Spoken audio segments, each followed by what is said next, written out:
OpenVLA is an open-source vision language action model that enables robots to execute tasks based on natural language instructions and visual inputs.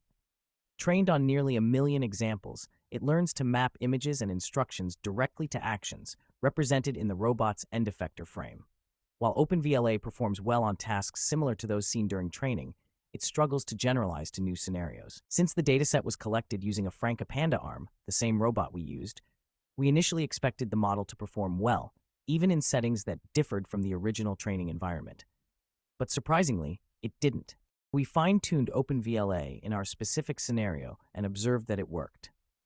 However, the fine-tuned model is quite fragile. It breaks if we change the camera positions even slightly.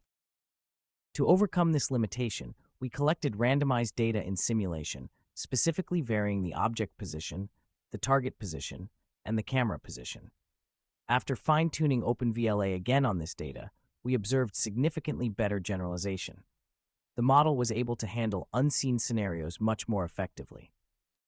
After evaluating OpenVLA's generalization to new visuals, we tested its language understanding by introducing 2 additional cubes with different colors and modifying the prompt.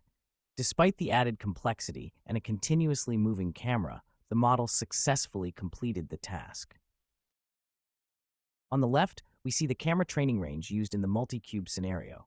Within this range, the model performs flawlessly, reaching 100% accuracy, as shown on the right. What's especially encouraging is how well the model holds up outside the training range. With a moderate extension of plus or minus 10 along the y-axis, it still achieves a strong 88% accuracy.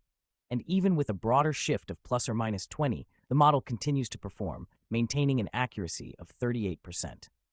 These results highlight the model's solid generalization and its ability to handle variation beyond what it was trained on.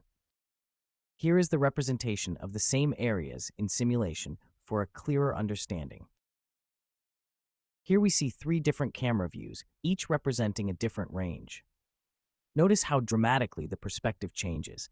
This highlights just how varied the camera positions can be across these ranges. In this experiment, we wanted to test whether the model could leverage its pre-trained knowledge. To do so, we introduced a violet cube, a color it never saw during fine-tuning. On the left, the model without pre-training fails to interact with it.